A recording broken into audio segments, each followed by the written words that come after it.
It came to the end, so it seems you have heard. Okay, my terrible singing out of the way. Hi, everybody.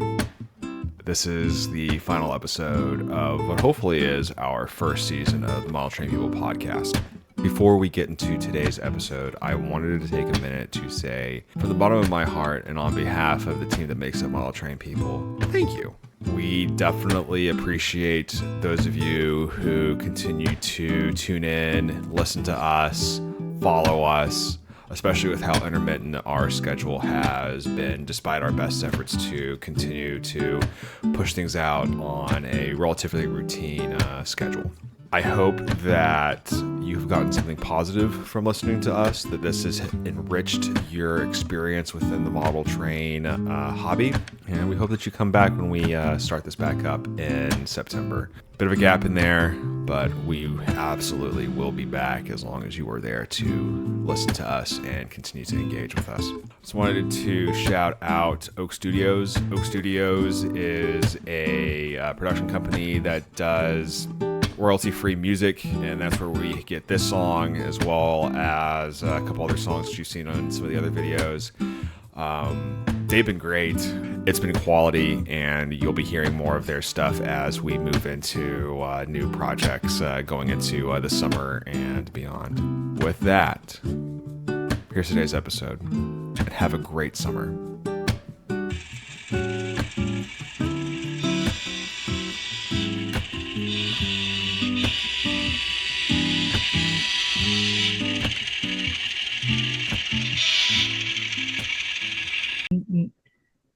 Nope.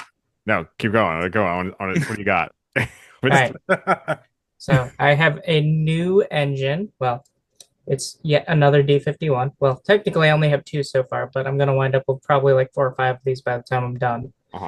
This one is an early version. It's called a Namekuje Gata, Nice. which means slug type. I'll give It you a guess. looks sluggish. Yeah, it has the encased. It has an encased streamlined casing that extends from the sand dome and the steam dome, and then also in between the stack, I believe that's where the feed water heater was. Oh, nice. And then they moved it to the front for the later versions Fancy. and got rid of the streamlined casing. You said you have that H4, right? H4. I have an H6, or no, it's technically a USRA. It's technically a USRA one.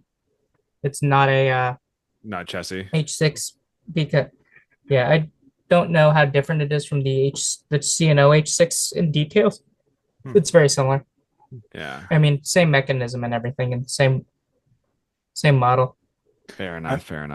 I noticed But that yeah, model. it is DCC friendly. It's not a drop-in, but you just have to you have to remove one part inside that I can't to isolate the frame because it's a split frame model. Yeah. But it's like you have to remove something and then it's just soldering stuff in. It's pretty easy. From what I can tell, if you know how to solder, it's not bad to set it up. But I can't solder, so. I noticed that model has a chicken coop on the tender. Do what? Oh, what, this? The D51 has a chicken coop on the tender. It is not a chicken coop. That is a heavy oil tank. Ooh. And so what it was is that J&R did not put automatic stokers on most of their steam engines. The only engines that off the top of my head I know received automatic stokers were the C62s that got used on the Tokaido mainline on express passenger services. But everything else was pretty much hand fired. But anyways, so Japan also has a lot of tunnels. And what the job of the heavy oil, so what they did is they installed heavy oil sprayers on some of them with tanks, and they would use that to provide extra power when they needed it for like grades, or also for tunnels. It burned a little more cleanly than the coal. So a mixed fire steam engine. Yes. There's still we didn't see more of that, especially here in the States. Yeah, in Japan they were still primarily coal because oil's expensive in Japan. Of course. But as history tells us. Yes, but the heavy oil tanks were just to give an extra boost. Yeah. Hi, everybody. Welcome to a relatively longer cold open on what is the last episode of our first season of the Model Train People podcast. I'm Eddie, joined with whatever the verbiage is there by Matt and Sam, and then Dennis is going to be on a little later. We've got 13 minutes before he joins, and we begin to heckle him. But this is essentially just a wrap up of what we've kind of gone over in our own little our railroading worlds over the last 6 months. Just kind of again, just in the auspices of reflection, the good, the bad, the ugly, things that we want to do, and then over the summer, and then things to look forward to looking into the fall. So, gents, hi, how's it going? It's good. Yeah.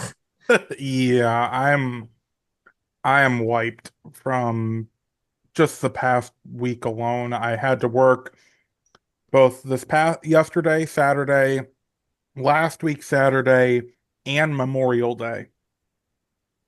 And most of the days I was working in between Monday through Friday this past week were 12-hour shifts. I feel that's pretty rough. Yeah. But hopefully this doesn't last too much longer. It's just, yeah, I can't. That, and also the one thing that's supposed to be cheering me up is depressing me more and more. So I can't remember if I mentioned it on here or not, but I had made a purchase from Midwest Models for a pair of Milwaukee Road SD40-2s. Okay. Oh. Because I'm like, I finally need to get some because I need to have a pair to haul a couple of coal trains on phase 2 of, or layout number 2 once I get my first one done. And I bought a Kato and an Intermountain because they were both relatively cheap, and the Intermountains, I've told they've been very, very good models. Mm-hmm. So the first one, like you guys saw on the server, I got it, and the entire engineer side of the cab is damaged. Brand new. Oh, yeah. I don't know. I noticed there was some damage to the clamshell or something that looked like it, but it just like, it almost looked, and given there was damage in other places other than just there, Yeah, it almost looked like someone at the factory had just dropped it, picked it up, and said, nobody will notice, and shoved it back in the clamshell. Jesus. Did you check the Carfax? Well, Oof. I contacted Midwest. They ran interference with Intermountain, and they said, send it back to us and we'll send you a replacement.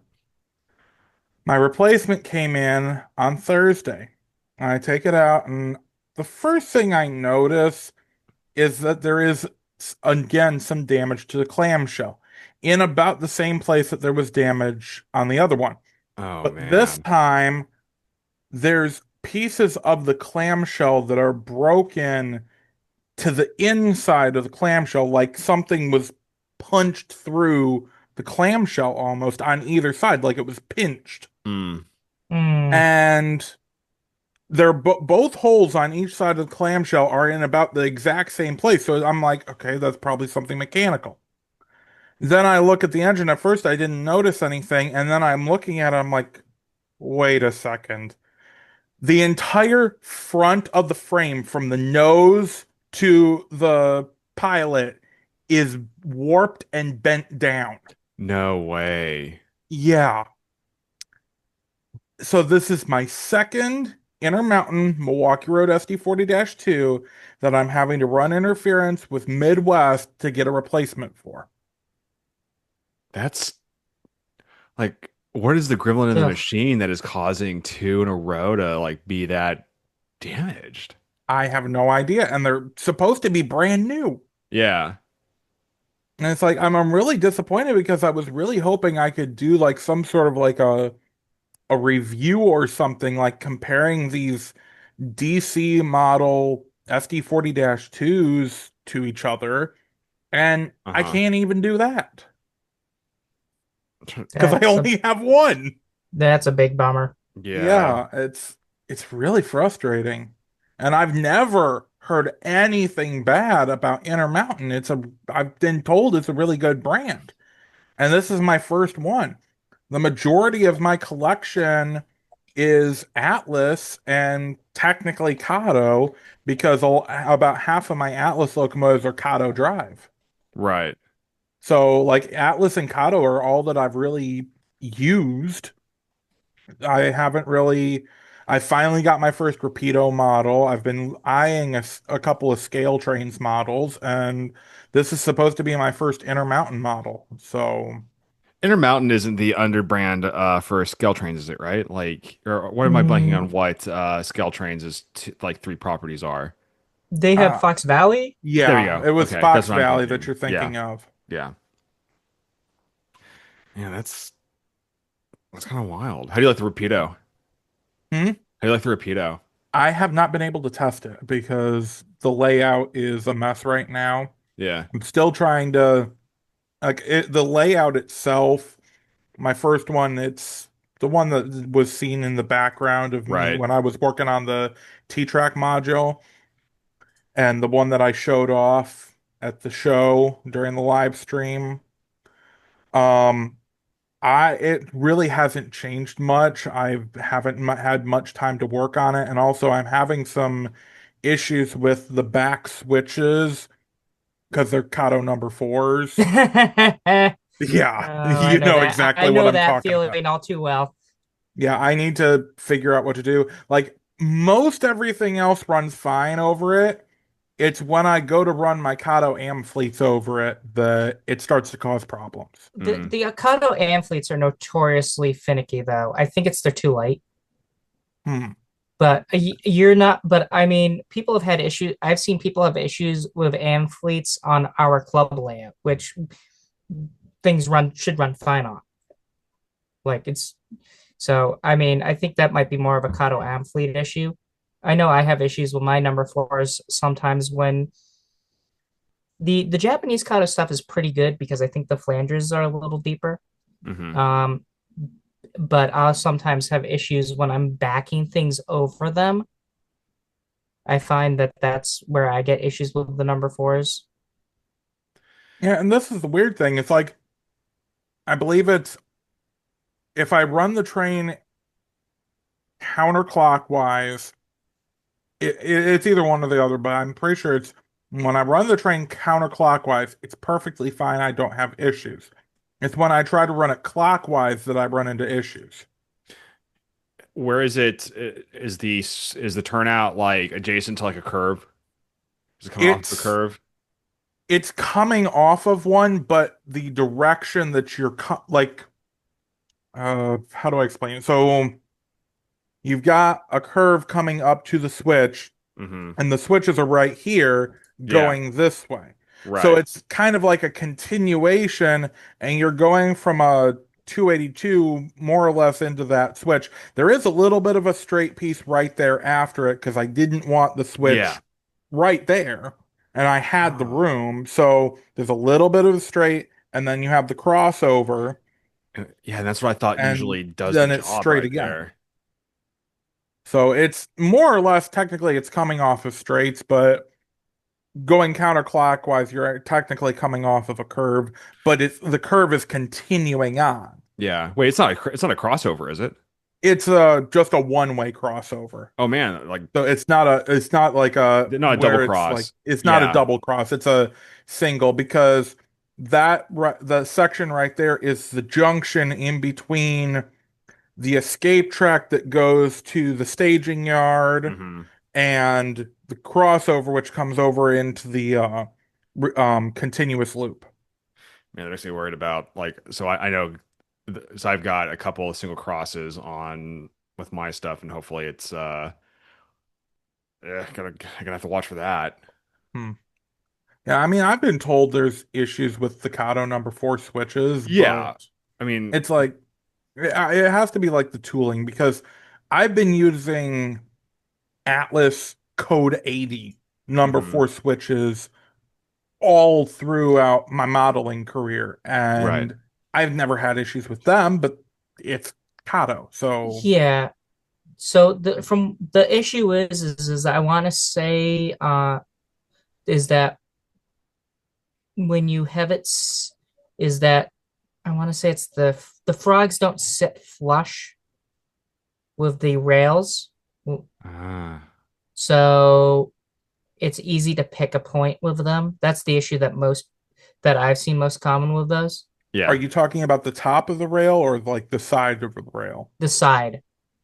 Okay. So like when they're like this, Hmm. it's kind of like the way my fingers are. So it's like easy to pick the point instead of being more flush like that. It's more like this. Okay, so it's not so like there's supposed to be like almost supposed to be a notch in there, or Hmm. Yeah, the the switch rail is supposed to be a bit thinner at the end, and it's not. exactly. Okay, that can Huh. make sense. I'm actually surprised that if it's such an ongoing issue that Kato hasn't fixed it yet. I mean, consider maybe it's the like Japanese market. You're using smaller locomotives and don't have the necessarily the size that um American you know proto Jesus words American modelers are running into with six axle larger Yeah, rolling stock and Mhm. but I mean like the number fours are the issues with them are very well documented. I know like DIY Digital has like a video somewhere in his library talking about how to fix the number four stuff. Carlo Mastrossi in one of his talks a little bit about yeah, some of the things that he's kind of worked around because I know he uses number fours. Like my like outside of the um single crossovers, like I've gone out of my way out of my T-Track stuff, like it's all number six. yeah. So that's And where I mean, I have a large number of number fours on my layout. any And issues. I mean, because I'm running Kato Japanese stuff, I don't Yeah, find it's a problem. So I think you're onto something there, Eddie, where it's like with the Japanese domestic market, I think their stuff is made. I think I think maybe the flanges might be a little wider. I'm not yeah, sure than like maybe what you find on like Atlas or Intermountain stuff. And so they don't pick the points as easily. That's my that's my theory in my head yeah. as to why it's not as much of a problem and why they've never gone around to fixing it. I mean, yeah. It works with I, our I don't stuff. I don't blame him. I would like if there's such a small subset of the market that's having issues, why Yeah. mess with it? But I hi mean, if it, Dennis, yeah. welcome, Oh, Hey hey, guys, Dennis. Hi, sorry I'm Dennis. late. nerd. It's me. All right. Well, we have vamped for 15 minutes waiting for the man, the myth, the legend after a successful weathering clinic. How'd that go, by the way? I didn't run that clinic. I was just part of it. It was a lot of fun though. I was with Ted DiOrio, um, and he taught me a lot about using washes, which was cool. I Nice. always like to whenever for reference for folks who don't know, I was at the Northeast RPM this weekend in Springfield, Massachusetts, which was a Oh, ton of fun.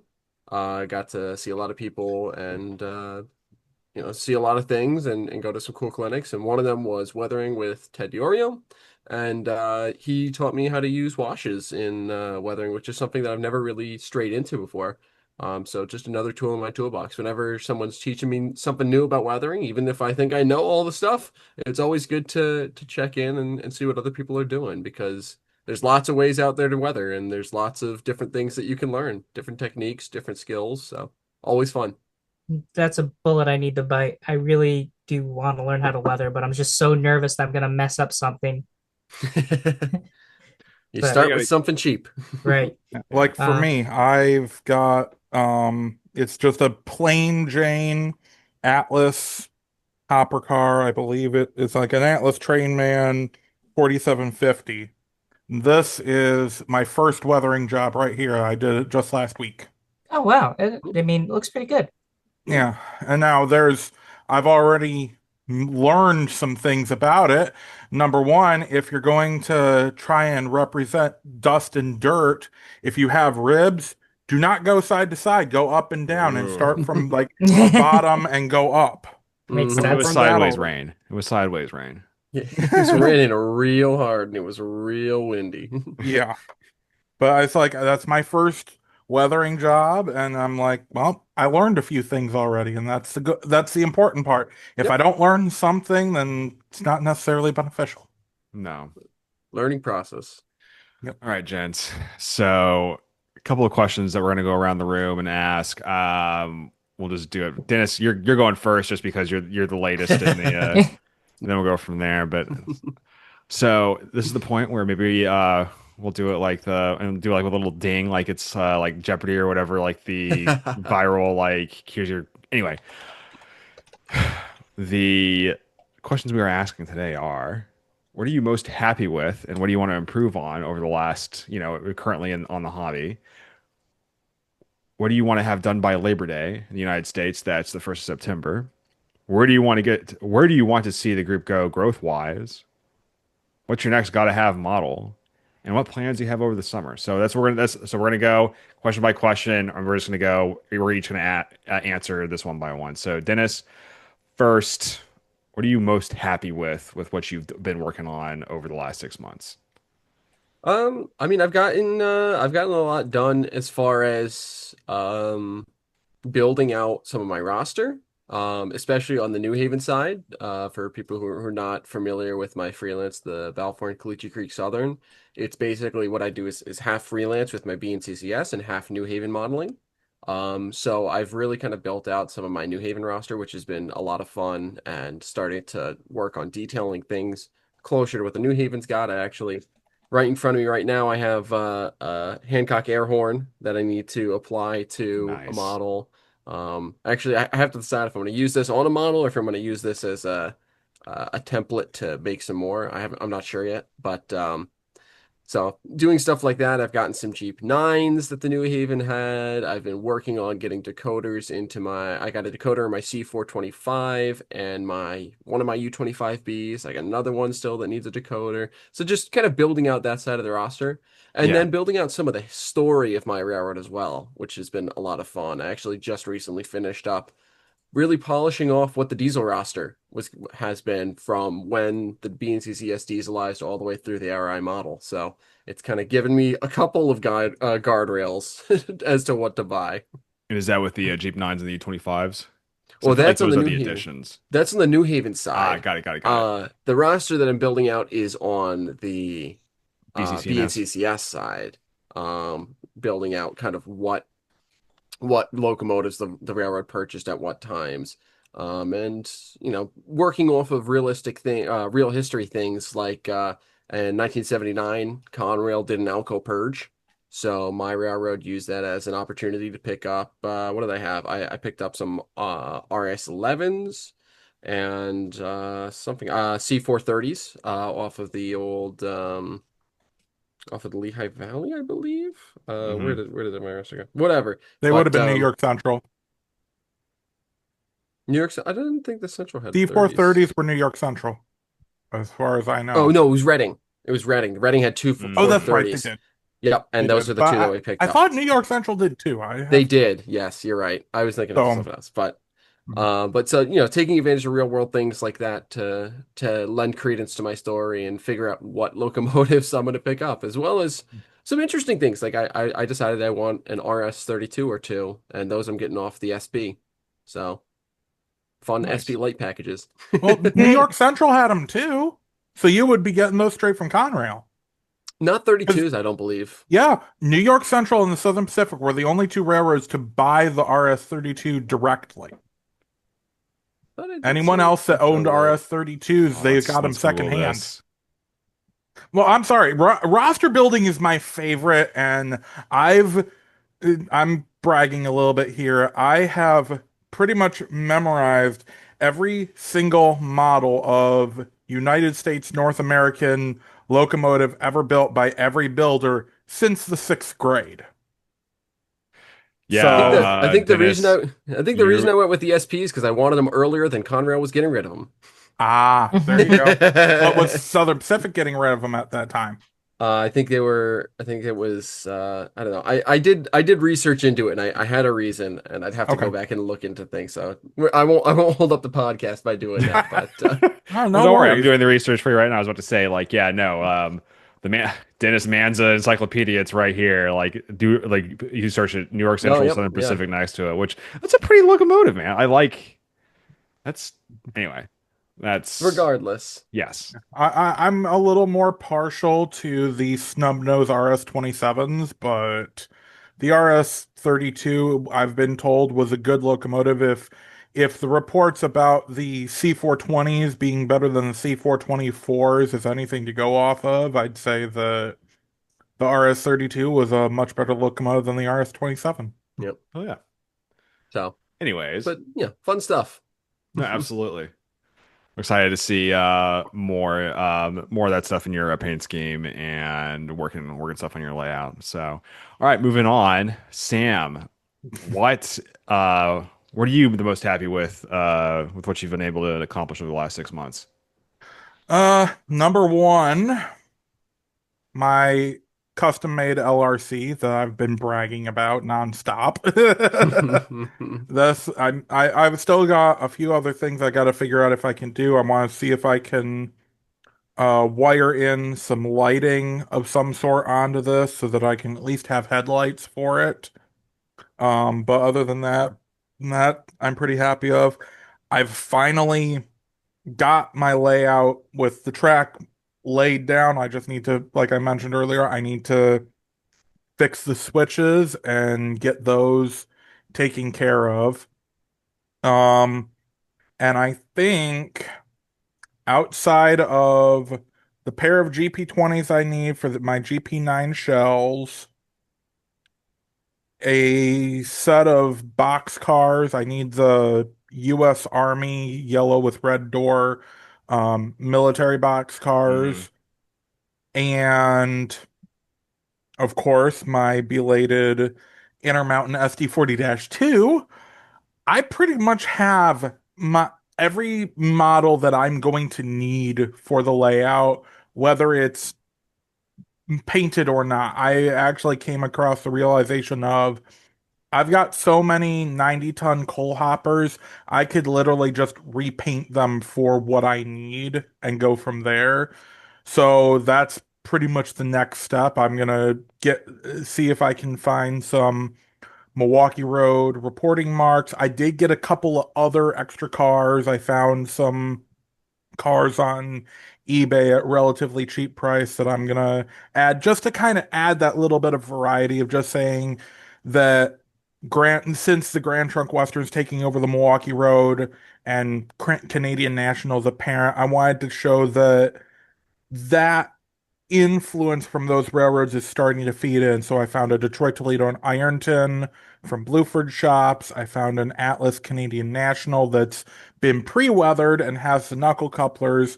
And then I also found a brown one that has the dimensional information, but no reporting marks or road number. So I can pretty much make it whatever I want. nice.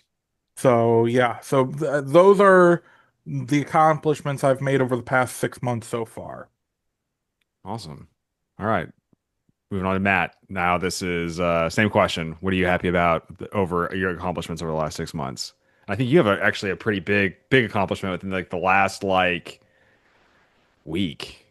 So yeah, my layout is technically fully functional now. I have I've got all of the track work laid. Well, I need to actually get around to properly fixing it, but the beauty of Unitrack is that it works whether you've glued it down or not.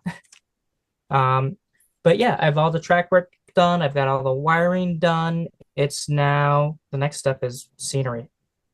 So I'm hoping that maybe this summer I'm gonna have some people over to do a little operations session. Although I think I'm gonna run into the limitations of DC and my wiring decisions quite quickly. There's nothing quite like having friends come over to mess with your stuff to realize, oh, okay, I need to fix this. Yeah, I mean, I'm going to try in the next couple days to actually do like a mini solo operating session where I proof of concept everything. Nice. Super excited and I'm happy for you. Thank you. All right.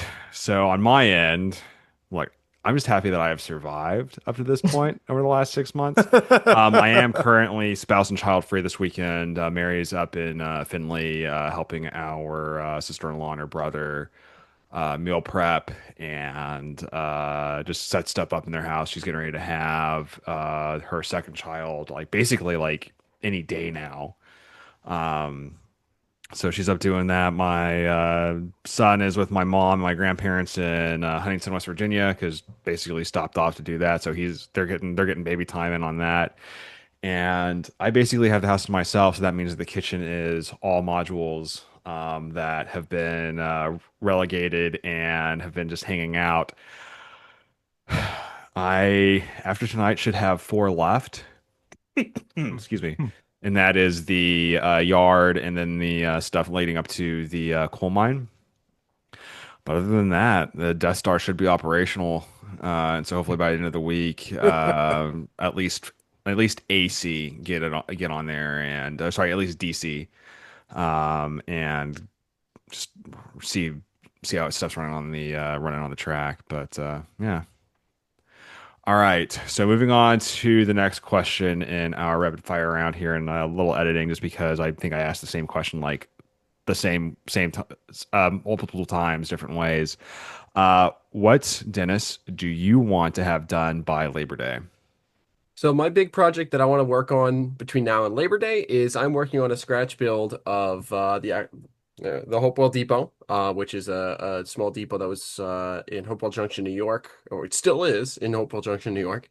It was along the New Haven's Maybrook line, about 13 miles east of the Poughkeepsie Railroad Bridge, by rail, that is. And it is a scratch build that I've been slowly working on and off. But I want it done by September. That way I can bring it with me to the NMRA Northeast Region Convention in the middle of September. And that's up in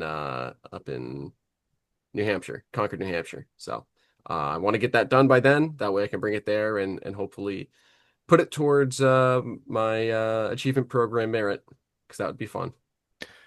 How much more do you have left to like? What else is left on your list there to get that MMR? Oh, basically everything. Yeah. I haven't done. I don't have any certificates yet or anything Okay. like that. Gotcha. This is Gotcha. kind of one of my first steps. Yeah. Between that and there are a couple pieces of rolling stock that I sent to last year's convention up in Rochester, New York. Hmm. I didn't go in person, but I sent them with my region or with my division's superintendent. Yeah. And they won first place in their category, but they were each just shy of earning merit. Oh So I'm man. taking the notes that I got from that, improving the models, and sending them back in September, and hopefully they'll get merit as well. And then I'll have one each for locomotive, rolling stock, and structures. Oh yeah. So that would be a good starting point. Nice. All right. Same question over to Sam. Sam, what do you want done by Labor Day? Get the track work fixed and finished and can officially connect the two sections of the layout because I've got the little peninsula type staging yard that my plan is to have the end of the staging yard be able to hook up to T-track modules, so I need to get that whole section finished and figure out finally how I wanted to make the two sections more or less permanently or semi-permanently connected to each other, get all the wiring done so that even though it's completely undecorated, it is fully functioning as a layout. Yeah. Once I can get that done, and once I know that everything else is taken care of, the next steps would be the scenery and figuring out where roads are going to go, where the buildings are going to go, and how they're going to fit, and make sure that everything's more or less correct. Oh yeah. All right, Matt, over to you. Same question. So I guess for me, it's like I gotta figure out. I won't have as much time because I'm gonna be basically from the end of June until the middle of August. I'm gonna be up in New Hampshire working at a summer camp. I'll be home on weekends, but I don't know how much time I'm actually gonna dedicate to layout work during Hmm. then. But I'm hoping maybe I'll get some work done with Scenic Game. Um, and also, the other thing is I'm going to try and get around to getting DCC put in a bunch of engines I have. Okay. I keep procrastinating on that. Slash, I've been intimidated by the idea of soldering. But I've got a couple that are just dropping decoders that I just need to buy the decoders for. But then I have a couple other engines. Like I've got a older Atlas RS1. It's like probably like 26, 27 years old at this point. Okay. That's a Rutland one that needs a decoder. I have the aforementioned H6 that we were talking about earlier, Yeah. the CNO2662 that needs I also need to get a KD couplers installed on that. Um, yeah, and I have a couple. I have an GP60 that needs a decoder that I won as a prize at a at I won as a raffle prize at the NTRAC Winterfest mini convention we had at Springfield. Nice. It's a GP60 in the EMD demonstrator scheme. Oh, okay, That that's was a nice cool. one. Yeah, so that I need to get into.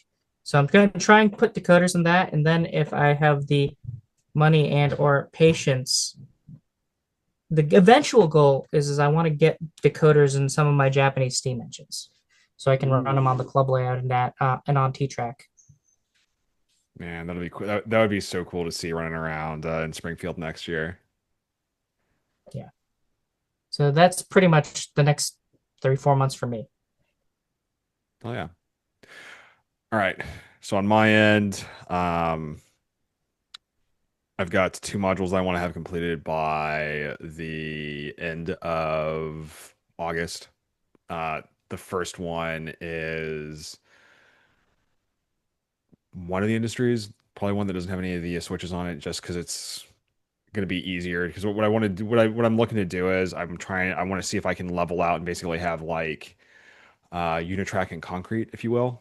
So basically, like concrete pad, rails run through it, and I've already researched a couple of videos for some techniques, and I want to basically master that because ultimately everything that I do with that is going to feed into doing um, the coal loadout, and then really the bigger one is going to be working on the oil processing distribution center. So if I can get that because the building that I have is a little too short for Unitrack, just because Unitrack's tall, right? Like we all know that. And then like looking at some of the models that I have from Walters, like they're clearly made for FlexTrack or Code 55, and I need to at least to get the heights to work for some of the different kits that I have where the rolling stock actually goes into the buildings. I need to essentially rough draft that, and this next one will be my guinea pig, and then we'll go from there. And then the second one is my end caps. One is going to be a basically like a community, like a suburb scene where it's older homes and the trains are going to kind of going through like the neighborhood. And then the other one is going to be a hill, and I'm going to probably work on the hill so I can get my scenic fix out of the way as well.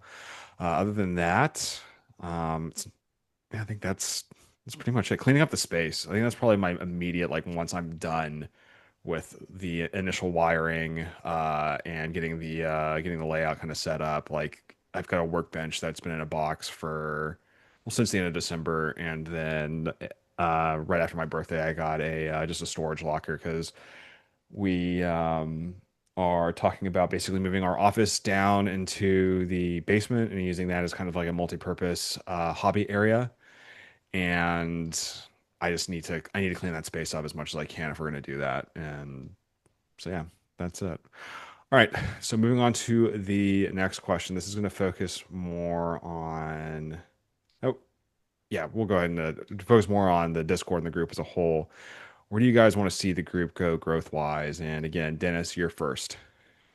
I mean, I want to see um more representation outside the Northeast. I love us Northeasterners, but we're not the only people in the model founding world.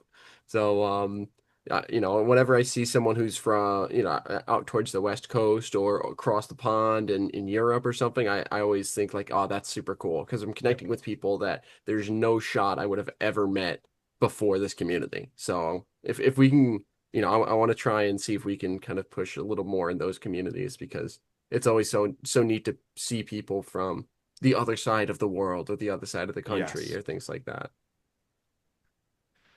All right, Sam.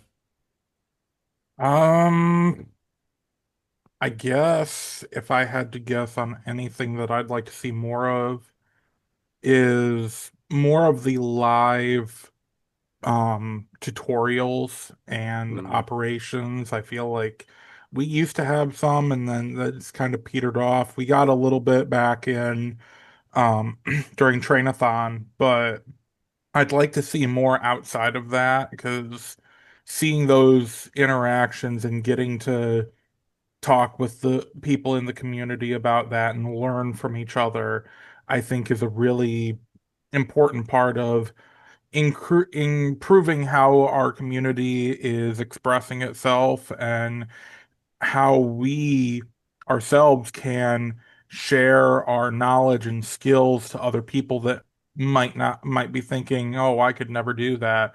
And hey, we've got a live opportunity right here. Let's hop on together and see what we can do. Hmm. Absolutely. Yeah, let's make more use of those voice channels. Yes. Absolutely. All right, Matt. What are your thoughts? Yeah, I'd like to see more of like a yes, get back more into doing some more stuff as a live stuff as a community. Um, that and kind of like what Dennis said. Although funnily enough, sometimes I'm like I wish there were more people in Massachusetts because the only people who I've brought who are in Massachusetts, it feels like, are people who I've brought into the group who I already knew. So Hmm. I'm like I always like hoping that I can find more people who I can meet up with. It seems like a lot of the people we have from the Northeast are from like New York or New Jersey or like the Northeast, but not like New England. Hmm. So it'd be, but but I like having the broad range of geography we've have involved. Like I'm really happy to see how we have a whole community of Japanese modelers who are spread all over the place on here. And going and how we've given people who are interested in that a place to do stuff and chat. And I'm hoping that we can find ways to engage more underrepresented groups in the hobby on our server. Like we have a few people who fit into those areas, but it'd be nice if we could find ways to actually get more women and other underrepresented groups on our involved and engaged with the hobby. Yeah, Yeah. absolutely.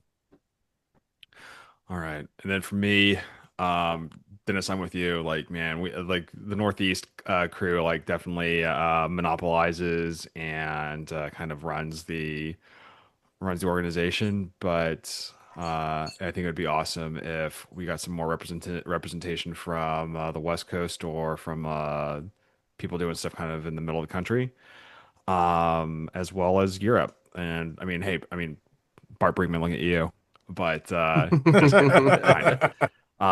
No, no, Bart's great. Hmm. The From the live streaming stuff, yeah, I think that's definitely like Railroader.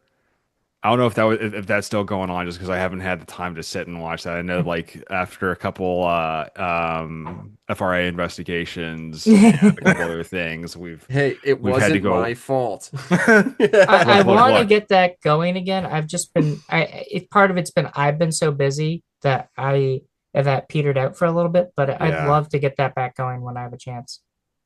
No, Oh my God. Yeah. So that great segue there is to like, I'm going to start, I want to try doing some more live streaming and kind of like my plan with these modules is like basically live stream work on them. The good news in support of that is like my next job is going to be like a 7 to 3. I'm going doing basically 8 hour days, excuse me, going from what I was doing or currently am doing, which is 10 to 12 hours a day, weekends as Hmm. needed. I know what And that's that's with, like. yo, yeah. And that's without the commute. Um, so I'm gonna have more time, right? At least in the evenings, at least I like looking at it, I'll have like at least a decent hour to myself to knock stuff out and do what I need to after the baby goes to sleep, before I go to sleep. At least that's the plan, right? And then that's you make plans and then they never survive first contact. But that is the hope and the dream, to get more engagement and use that as a way to bring more functionality to people in the group that are actually getting something from it, outside of just the social itch. And looking at today, like shoot, 286 people. So okay, minus Tay's 10 bots, that's 276. Yeah, I think we're in a really good spot there. Okay, so into the next question. Dennis, outside of model railroading, or maybe in model railroading, what plans do you have over the summer? Well, like I said, I'm gonna keep working on that depot build. That's gonna take up some time because this is my first time really doing scratch building, so I'm kind of learning things as I go, and I'm doing it 100% by hand. It would be pretty easy to do on a laser cutter. And I have friends who have laser cutters who cut things for me, but I want to try doing things by hand. So that's gonna take up a lot of my time. But um, in terms of a little more generally, I want to get back to work on my layout. I've kind of not been working. I've been working much more on rolling stock and things like that as of late.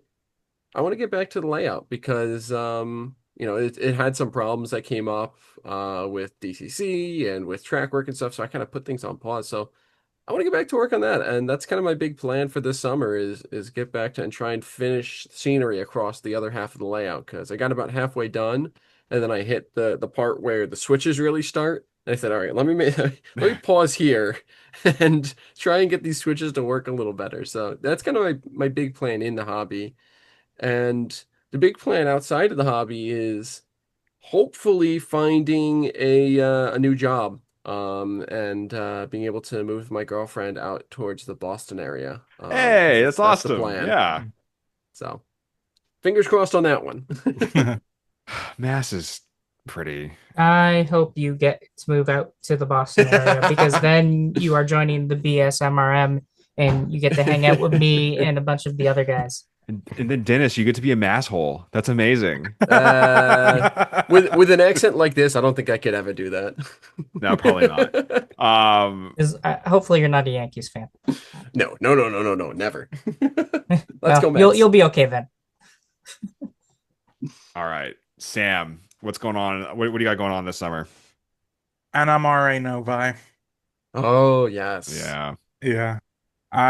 Although I'm starting to wonder, like, because I'm going to need that vacation. I'm actually considering extending it a little bit just because I'm like, with how work is and everything, I want to make sure that I'm taking advantage of as much time as possible. I'm trying to make a list of a couple extra things. Ironically, NRHS Lansing is taking place like the weekend prior or something. Like they're all both back to back. It's like you got it, NRHS and Lansing and the NMRA and Novi, and I'm like, oh boy, everything's happening in Michigan this July. So there's a chance that I might go and see 765 running. I'm unsure yet, but we'll see. I'm thinking about going out to Heston's, Heston Steam Museum up there near Michigan City, right on the state line. Because I'm like, I just gotta go to a couple more places and just kind of look around, see where else I might want to go and just do some exploring. I'd really love to go back to West Virginia, but I don't think that's going to be in the cards for me. Hmm, But nice. yeah, outside of those in particular, I think obviously also just keeping an ear out for Nashville 576 because Mm, I've been Oh, told they're getting really, really close to their first Steam up and also test run of it. So I'm going to be keeping my ears out for that. I actually have a feeling it might not happen until next year, but we'll see. And I've got connections over at the Tennessee Central, which is kind of partnering with them. They're offering to let the 576 group use their streamlined stainless steel coaches for that operation. And then we just hope that RJ Corman is gonna be okay with this, and then and or at the very least that CSX might offer to let it run a couple of places because that would be nice too. Seeing Steam on CSX's main line because from what I hear, they've been working alongside the 576 group and the 2716 group. yep. So, which I wish I would hear more about 2716. It feels like that one's of all the of all the Steam restoration programs going on right now, that one seems like it's the one that's dragging its feet the most. Mm. Like at this point, it feels like we're gonna have 5550 done before 2716. Given that we've got the frame of the T1 done, we've got the boiler done, and they've officially announced the assembly location. It's like, yeah, I don't know how to feel about it. But yeah, so those are my plans. Just keep an ear out for Steam news in my area and head up to Michigan. nice. I'm actually looking up 2716 right now. That's the CNO, right? Yep. Yep, it's the Kanawha. Kanawha, yeah. Let's Hey, you see. said it right. My mom yelled at me enough, and I was like, "Hey, how do I say Kanawha? Is it? I know it's not Kanawha. Is it Kanoa?" She's like, "I know it's Kanawha." I was like, "Okay, cool, thank you." Anyway, oh, lost you. What did I do? Sorry, losing all my moving things around on my Marbles. computer, and then there you guys are. Okay, yeah, that would be really cool. Like, I mean, I like seeing Union Pacific and the Big Boy, but it would be neat. I know, and I know CSX is definitely. I've seen pictures of them working on it. Um, but to have some more of those like true like Steam heritage, like I, I'll get to this in a minute, but yeah, yeah, it'd be really cool. Anyway, all right, Mhm. Matt, what are you doing this summer? So, as I said, I'm going to be working at a camp basically from the end of June until mid-August, being a overnight coordinator for a camp for preteens and teenagers, essentially, early teenagers. And then if I've got hope trying to spend time with family and friends in between all of that, and then hopefully finding some time to do some work on model railroading stuff. Maybe I'll bring some cars and stuff up with me and get some weathering stuff and do some weathering on the when I have some downtime. Get some of the kids involved in that. But yeah, that's pretty much my summer. And then yeah, that's about it so far. The children yearn for the layout as well as the How minds. All right, so in about you, my Eddie? um. So I got some travel going on this summer. We got a nice block of leave for 2 weeks that starts here in the middle of June. I'm gonna take Henry again and my mom to go see my grandpa in West Virginia. Yeah, Southern Ohio, but whatever. It's just right across the river. Nobody knows where South Point is. Um, so we'll go do that. I'll get to see him. He'll get some more FaceTime with his grandpa, and I'll get a home cooked meal for my grandma. And then the next week after that, family's going to Ireland. We're gonna go hang out in Dingle for a couple days, and then Dublin, and then we'll come back. Um, just thinking about that. I probably shouldn't advertise that. Now I'm gonna watch my like. Hopefully nobody cases my house, and I come back and all my railroad stuff is Jeez. gone. Well, you didn't say Either that or when, so somebody don't worry fixes about it it. for you. Say again. Come back and it's Either, all done. yeah. Wouldn't that be something? Yeah, I can hear like every like anti-terrorism training that I've done over the last 13 years. Like, what are you doing? Stop! And it's just like, oh, it's already out. Too late. Yeah, you're Just taking you the just word. put in a You big have long failed your beep. Well, OPSEC you did. training. We're You gonna have didn't to Yeah. send say. you for remedial OPSEC training now. Yeah, there you go. But you didn't say exactly when you were going.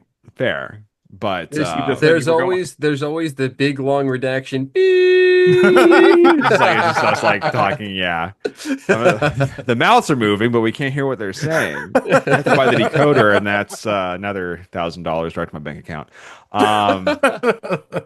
But yeah, I'm looking really forward to that. Originally, like it was just to be Mary and I kind of like just doing kind of like a honeymoon type thing. We went to Springfield. We were just sitting there and like the entire time I was like, this is great. And then like we went and then we were hanging out for dinner and just like, I really miss the baby. And Mhm. then we're sitting there in the hotel room going, I really miss the baby. And it was like this whole like just the drive home, like, God, this would be awesome, but I miss the baby. And originally like we were originally going to travel before COVID. I'd found like literally like $400 tickets from Austin to London in October 2019 for us to go out in May 2020. And like since then, like yeah, since then I've had the travel bug, and like our driveway is kind of getting killed by a massive oak tree in our front yard that needs to come down. We've already been quoted for what it is, and like I looked at Mary, I was like, "Hey, dude, like I really want to do this. Are you okay with this?" She's like, "Fine, fine." Like you do realize that we could probably be putting something on our house. It's like I know, but like we're gonna be dead. We're not gonna worry about we're not gonna worry about like the tree. I mean, we're not gonna worry about the vacation either, but um. So yeah, build some memories. See what it's like to travel internationally with a child, with a toddler. That's gonna be fun. So anybody on the planes on the way up, sorry, but yeah, we gotta do.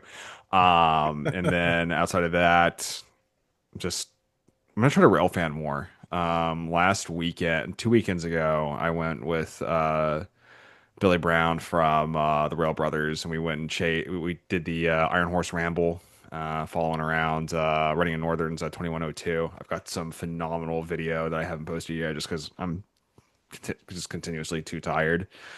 Um, and I've never been rail fanning before. I've never seen a steel like I've Ugh. seen like a wood fired steam train, but never like a T1 running Never mainline around. steam like that. Yeah. Yes. Holy shnikes, like that is dope. Hey, That is the correct response. Yes. I still remember the first time I got to go see a mainline steam engine.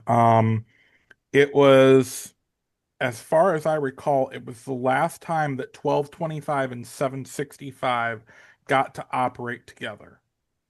I believe it was sometime, I want to say around 2014.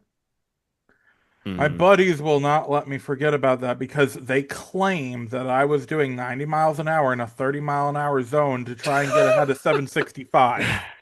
They claim that, but I'm like, I don't know. I do remember I set my phone up on the dashboard and I thought I Is had that the stopped nickel for plate road? Is what? that the nickel plate? Yes. 765? Yeah, yeah. Yep. And then 1225 is And Polar Express. PM 1225. Yep. Yeah. But apparently I left, like, we caught it in oh, I believe it was in Howell, Michigan, as it was coming up the Ann Arbor, and I filmed it, and then I threw the phone on the dashboard, and I thought I had stopped record, but apparently I didn't. So it recorded the whole Oh my conversation up God. until we get up alongside of it. I'm pacing it in my little four-door Saturn sedan stick shift, Of and we were course. chasing it all the way up to Durand.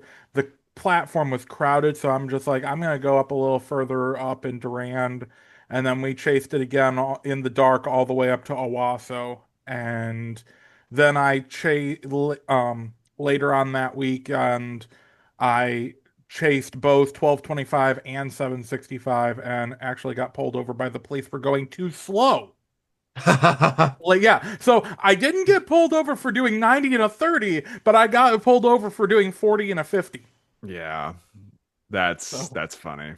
yeah. So, and unfortunately, the video is out there on YouTube of that weekend. It was when 1225 was pulling it. There's a shot from one of the sky domes of my car getting pulled over by a Michigan State trooper. It's out there. It is forever, That's forever on the awesome. line. Yeah, but yeah, that was my first. I mean, prior to that, I'd seen others. I had been to um Huckleberry. I'd been to um the Henry Ford. I'd been to Cass. I actually got to ride up Cass in the Cabochon #5, just like my Nice. grandpa used to do. That's really cool. But yeah, that was the first time for me seeing mainline steam, and it left an impact for sure. Yeah, It's I don't know what it is. There's something about big steam that does that.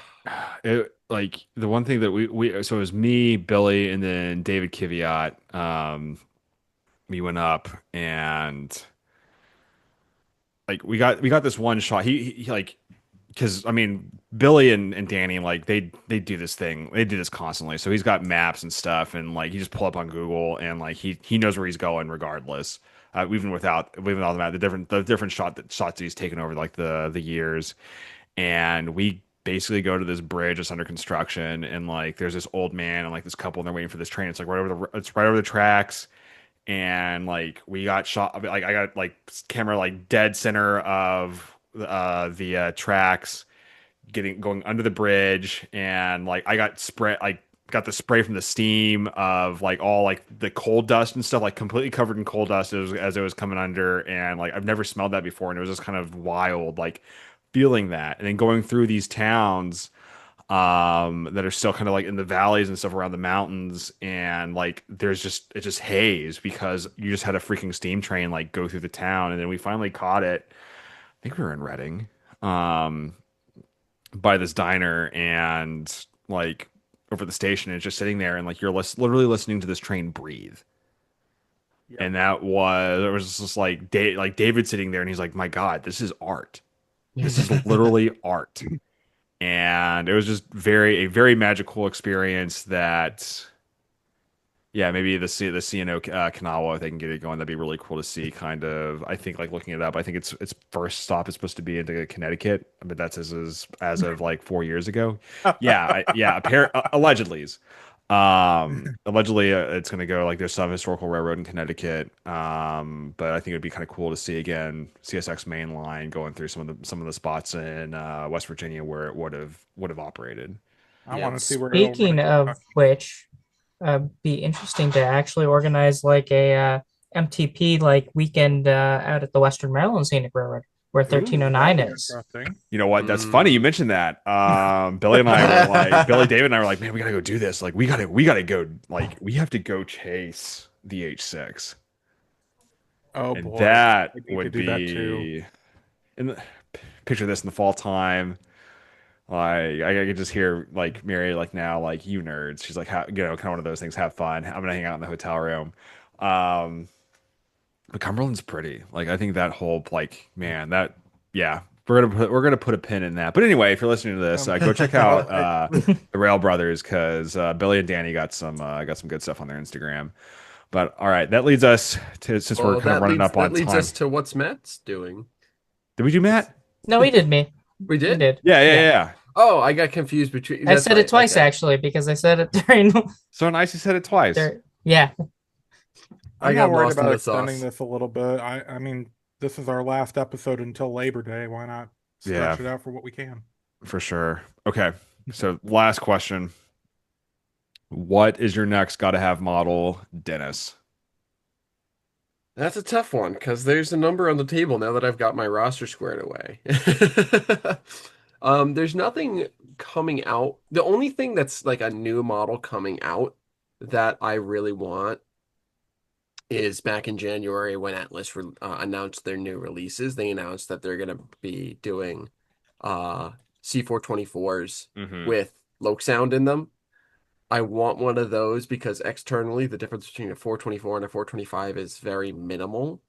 So I want to repaint it to be a New Haven C425, like the lifelike one I have, to run with it, but have sound in it. So Ooh. that's my only like real new model coming out that I really want. But now that I have my roster complete, there are some models that I really want to get. And I think the first one that I'm going to focus on trying to find eventually is I decided my railroad has FPA2s. Because I decided that that's what they bought back in the like when they were first dieselizing as Yeah. part of their early orders because it's dual mode. I originally thought I'll do FA1s and then PA1s, and I was like, for a smaller railroad that just doesn't make sense. It makes much more sense to do a dual mode locomotive or dual service locomotive. That's the words. Um, so I wanna look into getting an FA2 and seeing how I can get steam generator details on the roof there. And I think that's going to be the first that I focus on of my roster because then eventually those would wind up leading the executive train in the 70s and 80s. So, Nice. Nice. All Sam. right.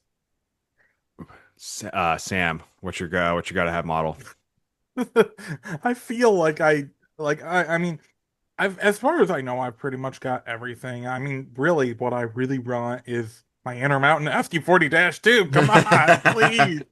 I've had so much stress over this, but I mean, when it comes to actual locomotives, I guess, oh, well, I mean, it's a difficult question. I mean, like I said, I've kind of reached the point where it's like I have everything I need. Yeah. So at that point, it's just kind of becoming what I want.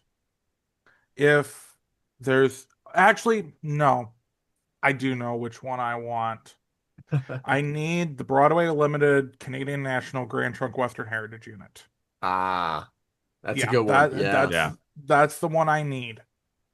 Yeah. Really, I don't know why it slipped my mind, but yeah, that's of all the locomotives that I need, that's probably the very last one that I need to get still.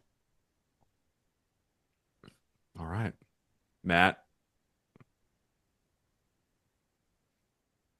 Yes. So, this is actually I have three things Let's go. on this All list. right. You're So, limited to one. Overachiever. so the first thing is that I have all of which are things I have plans to get within the next few months. Well, so or by the end of the year. The first one is I discovered a Shinkansen I actually want to own. People know I'm not necessarily a huge fan of bullet trains. I much prefer when it comes to my Japanese stuff, I much prefer the stuff that is found on the regular main lines and branch lines and stuff. But I found the 800 series Shinkansen that runs down in Kyushu, and there was a special version livery that they ran temporarily called the Shooting Star Shinkansen, and it has this shooting star livery. Even without the shooting star stuff decaling on the side, it's still really nice looking. It's crisp white with like a bullet nose and a like a dark red top and a red in dark red trim. But then it has this blue and purple shooting star graphic on the side as well. Ooh, It's that gorgeous. actually is nice. That It's is a very gorgeous nice looking train. it's a gorgeous looking thing, and so I have one of those that I'm going to be hopefully receiving in late July. Nice. Oh, that Um, makes me think of Fully Cooley. But then I also anyway. have pre-ordered two things that from Kato that I'm really excited for via Midwest. I have a pair of Canadian Pacific SD70 ACUs that are going to be hopefully arriving in December. I have and one is, for those of you who don't know, the SD70 ACUs are rebuilt SD90s. They're rebuilt SD90 Max with basically they pulled out the electronics and put in all of they replaced the Siemens electronics with Mitsubishi electronics, I believe, for real because they're more reliable, and then they replaced the cab with an SD70 ACE style cab. Mm-hmm. Um, and then the Canadian Pacific specifically repainted a bunch of theirs into military heritage units. So I pre-ordered 6644, which is the D-Day unit, and it's in the Nice. colors of an RAF Spitfire with invasion stripes. Or sorry, That's dope. Royal Yeah. Canadian Air Force Spitfire, not Royal Air Force Spitfire. Fair enough. And then it also 7022, which is painted as to look like a warship. The It Battleship has Gray. haze Yeah. gray upper, a black boot band, and then it's got anti-fouling red on the fuel tank and trucks. Dope. And That's then the always last one is I'm going to be getting a Japanese Berkshire locomotive, Ooh, okay. which Hmm. is I'm going to be converting yet another D51 by basically all I have to do is pull out. I have to put on a 4-axle truck underneath where the 2-axle truck used to be. And the nice thing about with the Kato units is it's literally just held on by a little clip, and the 4-axle, and I have the 4-axle, or not 4-axle, 1-axle truck and 2-axle truck. I have the 2-axle truck to clip in on under one already. I just need to get the specific engine and then the number plates for it. Mm-hmm. But yeah, so those are the 3 things I'm most excited for. Oh yeah. Dope, dope, dope, dope. All right. So I am hesitant to talk about this one just because I don't want it to disappear, but all right, bottom line, I think I'm out of my significant purchases era. There's some pre-orders that I'm just waiting to drop, and I think there's a couple that are going to drop at the same time. So July and June might be expensive if Atlas releases their Jeep 39-2 and CSX, BLI's E8 in Chesapeake and Ohio. Really, we'll see what happens with that. And then I got some other, I think like one or two that like are later in the year. But Sattler's Hobby in Haddon Township, New Jersey. If you go there right now, there is a collector.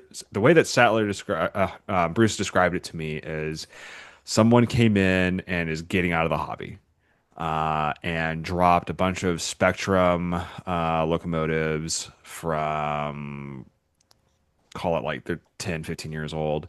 But one of them is a Chesapeake and Ohio H4, H6. I can never tell the difference, but it's DC. He's got it listed right now for like 350, and it's just like, man, like I came really close to trying to figure out how to walk out with that thing, but I'm not really sure if I want to hesitant to try to figure out soldering like kind of like you, Matt, and putting something in there. But after dreaming about this stupid locomotive all night, it's like, all right, I gotta have this thing. But yeah, so if it happens to be there like mid-July, um, then it was meant to be, and I'm gonna go get that thing. But yeah, for those of you in the Philadelphia area or New Jersey, the within the Metroplex, right? Don't steal it. Say again, yeah, go, don't steal it. But Metroplex, geez, that sounds like Dallas. In the neck, we'll call it the neck. F Dallas, but that's neither here nor there. Um, he's got a Berkshire, he's got a Kanawha, and then whatever the SB 812, the forward facing Ooh, the the cab cab forward. thing. That thing is dope. And I mean, N I don't scale? model. Say again. In N scale? Yeah, these are all in scale Bachmann Spectrum locomotives that somebody had been Wait. holding on to, Wait. and he's like basically it's co-signment. He's willing to negotiate on the price. But yeah, so he's got the nickel plate road, whatever the 765. There's some southern locomotive that he has. It's green. I don't know the name of it. But then the two Chesapeake and Ohio units and then the SB, which the SB one looks really really cool. And if I was doing that, I think that'd probably be one of the ones I'd want to add. But I yeah, don't Sam, if think you that's want that, a. I'll go pick it up for you and mail I it don't to think you. that's a. Well, I I'm don't just think it's a I Spectrum didn't. model because Yeah, I it is. didn't. Yeah, it is a Spectrum. I can't Hold find on. anything about a Spectrum Steam Cab I think it was a forward, but Spectrum. I know Yeah, that that's No, what no, it was wasn't. it? Hold up. It was God. I forget the name of the Intermountain. No, it could have been yeah. Intermountain. Intermountain has one Intermountain apparently. made them. Yeah. Yeah, maybe it's an So Intermountain. they're the I only one that I didn't know know of that made the Intermountain. AC-12s. And Hold up. There's one right here on eBay. 600 bucks. Yeah, so Well, it's that's sold for 600. yeah, so that's a steal then. Granted, I mean Mm. scarcity being what scarcity is in the market, like that's I still don't believe in pricing based on rarity. No, that's just not me. I've seen that's capitalism, there. baby. I'll say this. I have found Mr. Haney's model train shop. If anybody knows what the TV show Green Acres is and knows the character Green Mr. Acres Haney, is the I place have to found a be. model train shop that is Mr. Haney's based on the prices. Well, gentlemen, I just have to interrupt. Have to leave early for dinner, but great talking to everyone. I tell you, those of you listening, be well, and we'll see you in the new year or Absolutely. See you, new no, season. see you yeah. post summer. When school starts again. All right. See you, Matt. Take care. Yep. Thanks for joining. All right. Yeah, I found Mr. Haney's model train shop. It's like all his prices are. He's got. So if any of you know those in color books, the whole references for freight cars, locomotives, and everything, he's got just about like at least 1 to 2 copies of every single one ever published. Yeah. He has them marked up 200 to 300% from what the print price is. Like you know how books usually have like the price of the Yeah. book Mhm. printed on them. He has them marked up 200 to 300%. Oh, but they're on sale for 10% off.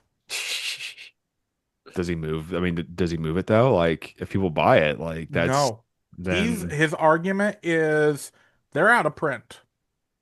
And it's like, well, yeah, but you have the entire stockpile here and they're mint condition. but if people want them and if people like that's corny No, the market. I can go to eBay and buy these at this price right now. At the normal price. I could find them other places, and it's like you're just sitting on these and they're not selling, and you wonder why they're not selling. It's because you're charging Gouging. outrageously. I mean, I could understand maybe 50% higher, but not 200 to 300. It's like people taking it to eBay and like selling. What was it like? I've been kind of following some of the threads. Oh, on yeah, there, like that. people like for like the Maersk, the complete Maersk container set for like 200 over MSRP. Yeah, he's trying to sell it for $500. And he's like, good luck trying to find it anywhere else. And I'm like, To quote Mr. Krabs, "Hello, I like money." Yes. And what made you want to sell this at this outrageous price? And there's Money. our copyright. This is where we get copyright stricken. Copyright There it stricken. is. The end of There the you go. podcast now. Nah. Yeah. Cool. But yeah, Well, it's just I mean I can understand pricing something a little bit higher just because it's rarer. I can understand that completely, but when you are going so far as to try and price something that on the manufacturer's own website they say this is only worth $170 and you're trying to charge $500 for the same thing, you got to start wondering why do people say the hobby is dying?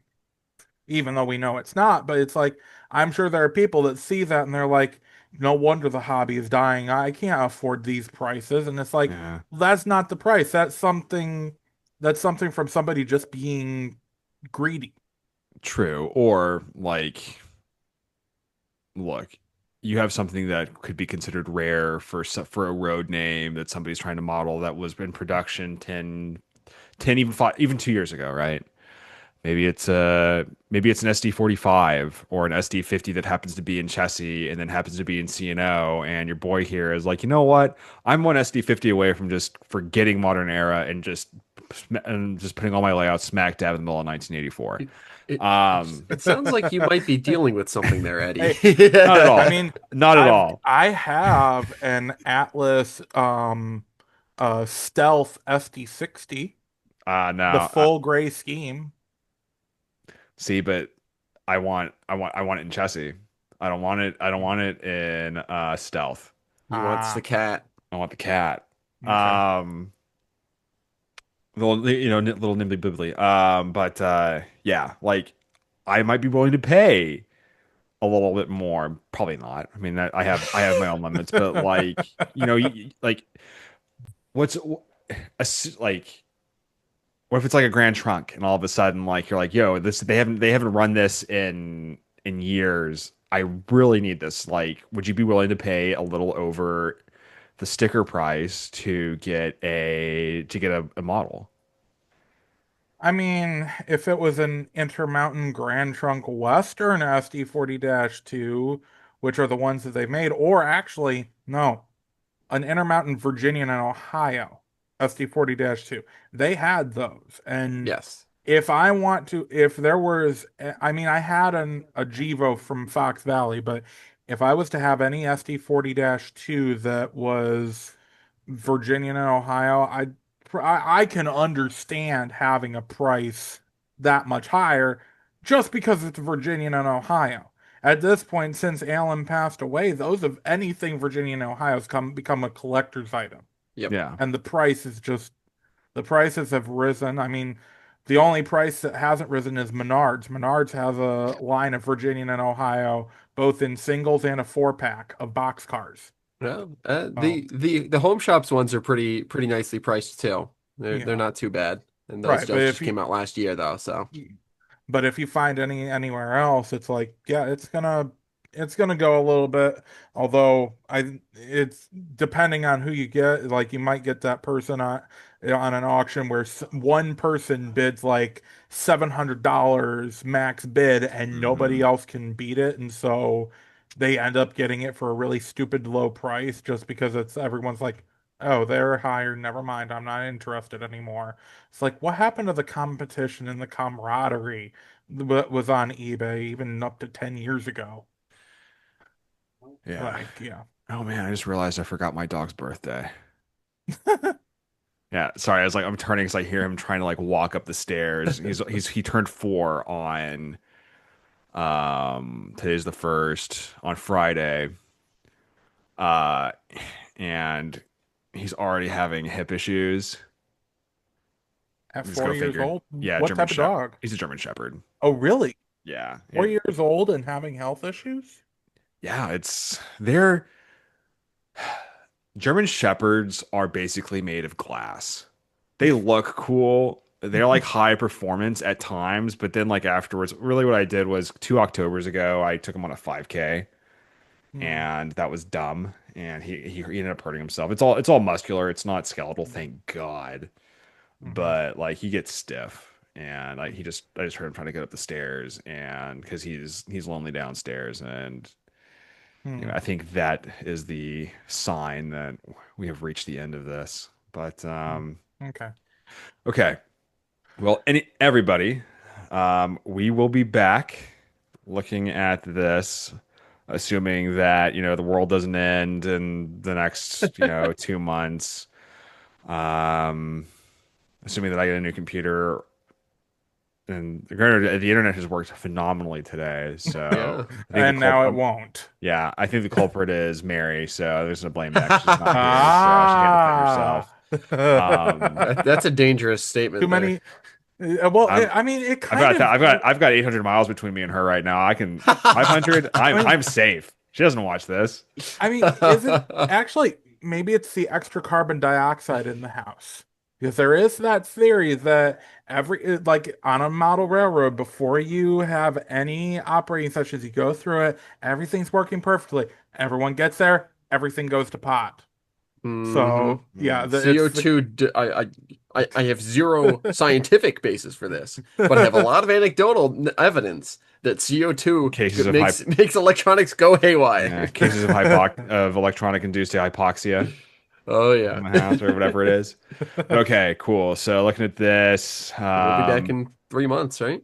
Exactly. yeah, the next episode's going to be From dropping on or about 8 September. So All right. enjoy your summers. Go outside, touch grass, go Touch- chase grass. trains. Yes, go look at 1-to-1 scale. Go Yes. go look at 12 inches to 1 Yeah, foot. just don't get arrested trying to Get- break into somebody's yard. Like that's probably not a good idea. No trespassing, folks. No. Don't forget, seeing the real trains can be one of the biggest inspirations to a model railroad that you could find. Absolutely. Absolutely. Because I mean, if it Absolutely. wasn't for them, we wouldn't have our model trains. Yes. So if you want to find us between now and then, we should have some more videos up on the YouTube over the summer, hopefully. But Facebook, Instagram, TikTok, Spotify, YouTube, obviously, and Apple and And always Shoot. on the Discord server. exactly. Don't forget that we have the Discord server. And then maybe we'll have a website by this time at the end of the year. We'll see what happens. Who knows? Anything I is know we- possible. I know we have a link tree, and that's about as close as we have for right now. We'll eventually get there. But anyway, guys, until next time, enjoy your summers, stay safe, and we'll see you in the next one. So take care. Bye.